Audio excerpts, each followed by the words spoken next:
Активните мерки за вработување, странските директни инвестиции и подобрувањето на деловната клима се главните фактори кои придонесуваат да се намалува стапката на невработеност, анализираат универзитетските професори. Стапката на невработеност падна на историско рекордно ниско ниво и изнесува 24%, за разлика од 2005 година, кога земјава имаше рекордна невработеност од 38%. Од 2006 година до денес креирани се над 160.000 нови работни места, а тоа значи дека мерките даваат резултати, вели за телевизија Нова универзитетскиот професор Томе Неновски. Тие се двата доминантни фактори кои условија намалување на стапката на невработеност во земјата. Проектот Македонија вработува, меѓу другото, обезбеди поголем број вработени да бидат од младата популација, некаде до 29 години, она најранливата, најосетливата, која што потешко наоѓа работа. А и сега, ако анализираме каква е бројката на невработените, најдеме дека поголемиот дел или поголем дел од стапката на невработеност е кај младите луѓе и тоа го решава нивниот проблем постапно, се разбира, преку ноќ не може тоа биде. Од друга страна, странските директни инвестиции со самиот нивни влез, отворање нови погони, отворат нови работни места и не само тоа. Да не заборавиме, тие менуваат образовната структура на населението во Македонија, на работната сила.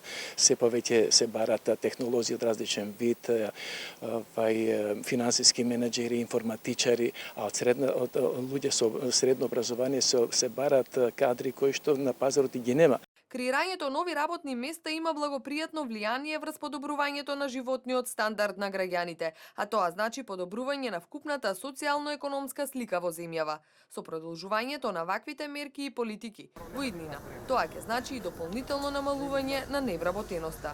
Јас искрено се надевам дека ќе продолжи како резултат на продолжување на мерките кои веќе ги спомнавме, кои ги коментиравме, меѓутоа повторно ќе се вратиме на состојбите во вкупното општество, односно завршување конечно на политичката криза и да се надеваме дека Република Македонија нема веќе конечно да биде изложена на некои тешки шоковни влијанија кои што беа присутни во изминатите 25 години. Во таква ситуација, ако обезбедиме потрајно економски растеж, тогаш можеме да речеме дека стапката на невработеност и натаму ќе се намалува.